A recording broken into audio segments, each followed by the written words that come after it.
কলকাতার গল্ফ ট্রেনে ময়লার স্তূপ থেকে উদ্ধার হলো কাটা মুন্ড। শুক্রবার সকালের এই ঘটনায় এলাকায় চাঞ্চল্য ছড়িয়ে পড়ে। ঘটনাস্থলে পৌঁছান কলকাতা পুলিশের আধিকারিকেরা।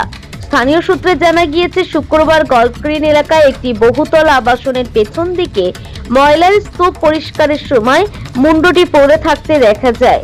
মুন্ডটি এক মহিলার, প্লাস্টিকে মোড়া ছিল সেটি। খবর দেওয়া হয় পুলিশকে। মুন্ডটি কার, কিভাবে সেখানে এলো, এটি খুনের ঘটনা কি না, এসব খতিয়ে দেখছে পুলিশ। ঘটনাস্থলে গিয়েছে কলকাতা পুলিশের ডগ স্কোয়াডের কুকুর। স্নিফার ডগ নিয়ে আজাদ করের একটি আবাসনেও যায় পুলিশ। সেখানে গিয়ে কয়েকজনের সঙ্গে কথা বলেন পুলিশ আধিকারিকরা। কখন কিভাবে আমরা খবর পাই, আমরা আসি তখন দেখি পুলিশ চলে এসছে গল্পিটা। তারপরে ওটাকে রিকভারি করে ভ্যানে করে নিয়ে গেল। আপনি দেখেছিলেন মুন্ডুটা? দেখে কি মনে হচ্ছে? মানে উপরে চুল ফুল রক্ত আছে, হ্যাঁ, উপরে চুল ফুল, মানে ব্যাগের মধ্যে চুল ফুল ছিঁড়ে আছে মুন্ডুটা, আর রক্ত মানে ওটা কি এমনি ছিল নাকি কোনো প্লাস্টিকের মধ্যে? প্লাস্টিকের মোড়া ব্যাগের মধ্যে ছিল। কি মনে হলো, মানে এটা কোথা থেকে কিভাবে এলো? এখানে তো সবসময় মানুষজন যাতায়াত করে। কিন্তু অনেক কম। এটা রাত্রিবেলা খুবই কম থাকে। এখন রাত্রিবেলা ফেলেছে না ভোরবেলা ফেলেছে সেটা আমরা বলতে পারছি না, তদন্তে উঠে আসবে। দেখে কি মনে হলো মহিলার বয়স কেমন হতে পারে?